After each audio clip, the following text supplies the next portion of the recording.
Good afternoon, it's me again, Catherine. I'm going to turn the camera around now because this is all I want to be on film. Okay, or film, I say film because I'm old. Okay, welcome back to Mariana. I wanted to do this, I wanted to do a video every time I got 40 hours of work done on this. Hold still, shaky cam. I can't believe how much shaky cam I get in these. I get nauseated if I watch something that's shaky, but then I'm doing it to everyone else. So I better stop complaining when other people show shaky cam videos. Amazingly, those cross-stitchers don't have a lot of shaky cam videos. It tends to be people, traveling places. Disney World videos are the worst. Anyway, this is actually at 82.7 hours because when I hit 80 hours, it was like 1:30 in the morning. I was like, I don't want to film a video right now. So I didn't. But actually, a lot of the hours, I'm gridding as I go. And gridding actually, it's time consuming to get the grid in place, but it saves a lot more time than it takes. So of that 82.57 hours, I can say that at least an hour and a half of it this morning was spent extending my grid over because I am now to the place where I'm spilling over into the next page, page 2 of the stitching. Oh, I love it. I'm having a blast with it. I really am.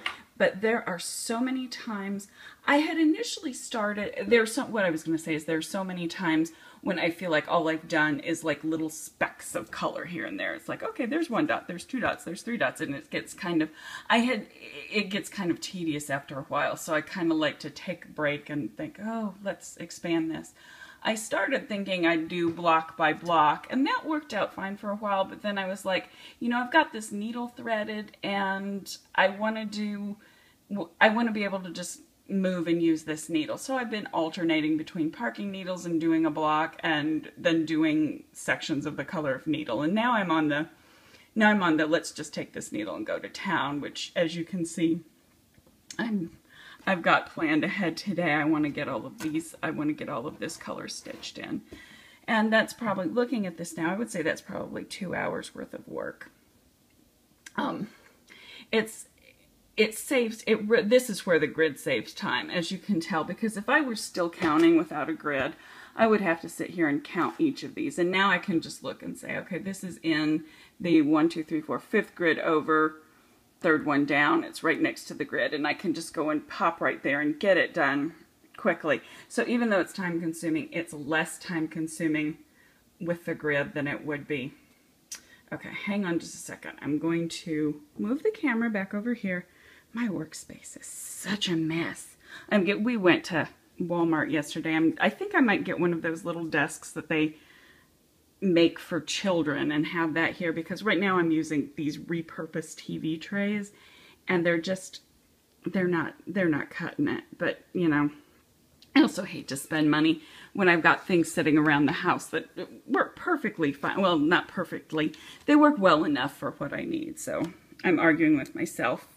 Is it a want or a need? And I go back and forth. Some days I'm like, well, it's a want. And then days like today, I'm like, it's a need, it's a need. But I guess we'll see.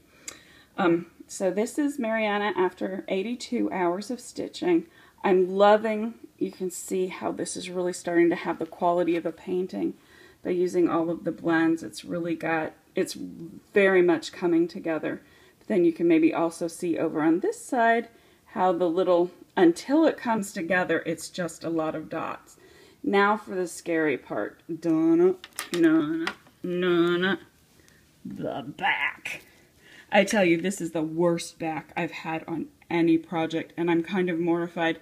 And I wasn't going to show anybody because I was like, it's just that bad and nobody's supposed to see it. But everybody brags on their backs. They're like, oh, my back is so wonderful. And I'm here to not brag on my back. I'm here to tell you, look at this rat's nest. Isn't that hideous? I'm just sort of like, what am I supposed to do? I change colors every block. How do I do that? People at Scarlet Quince have a wonderful new method called pinhead stitching. I don't know if they came up with it, but that's the first place I heard of it. And once I got pinhead stitching down, I'm able to close off and I'm able to secure the thread in the same stitch. So I'm not dragging a lot of threads. I don't have a lot of overage, and it makes the back a little bit neater. As you can see, over here is where I started implementing the pinhead stitch.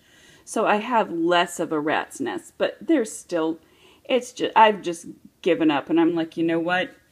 We can have a perfect front or a perfect back, but we can't have them both, and the front's what I'm hanging in the wall. So this is it, but I did have to be honest. I wasn't just going to sit here and go, look at my beautiful sewing, and then, ha ha ha, behind the scenes.